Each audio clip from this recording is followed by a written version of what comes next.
Love in the Afternoon by Rose Burghley. Narrated by Sheila Mccluskey-Carroll. Chapter 1. Lucy stepped out of the lift into the red carpeted corridor, and the lift man directed her to a short flight of stairs at the end of the corridor. "Up those, miss, and you'll see Mr. Lestrange's door immediately in front of you. He's right on the top, you can't go any farther. I always tell him he won't get much nearer heaven," grinning as if the joke was particularly apt. Lucy smiled back a little uncertainly. "It is rather a long way up, isn't it?" she murmured. "But the view must be wonderful when you finally arrive." "Oh, it is, miss. Trust Mr. Lestrange to find that out before he signed the lease." As she negotiated the final flight of stairs, Lucy thought that she knew 3 things about Stephen Lestrange. He suffered from indigestion. He might find it a little difficult to get into heaven by the road he was at present pursuing, and he was shrewd.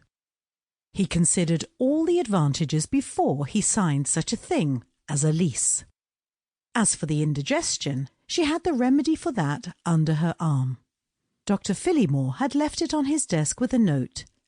"Please drop this in at Charrington Mansions on your way home. I promised to do so 3 days ago, but forgot." That was so like poor old Dr. Phillimore. He was getting a little past things, but he never forgot anything important, so the case was quite obviously not serious.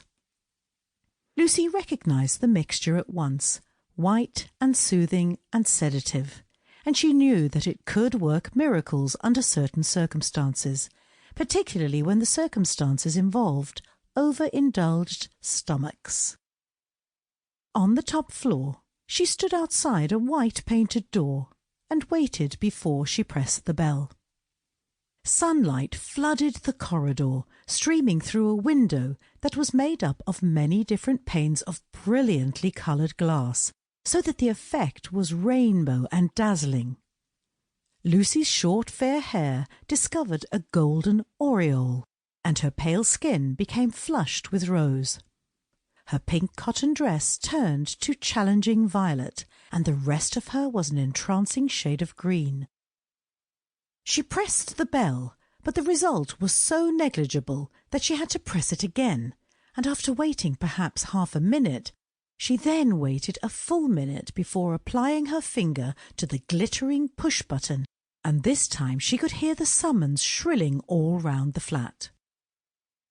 She was turning away, having decided that the sufferer was not actually sitting waiting for his medicine, and that the best thing she could do was hand it over to the lift man for delivery in the right quarter later on, when the door was whipped open, and a masculine voice said protestingly, "Don't go. Not if you've some legitimate reason for wasting my time, that is." Lucy turned back and regarded him in surprise.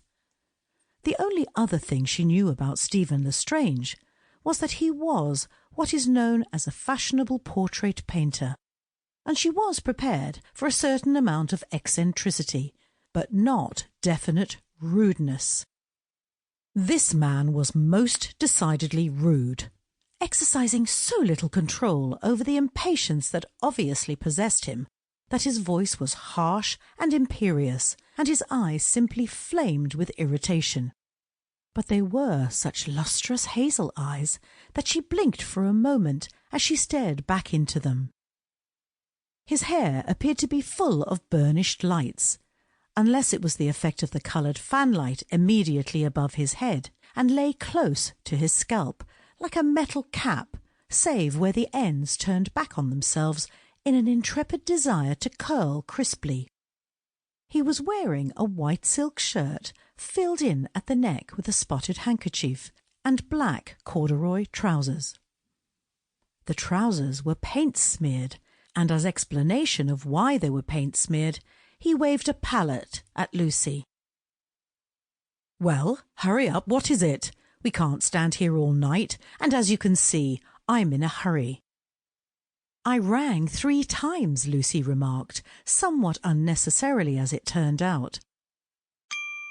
Sample complete. Ready to continue?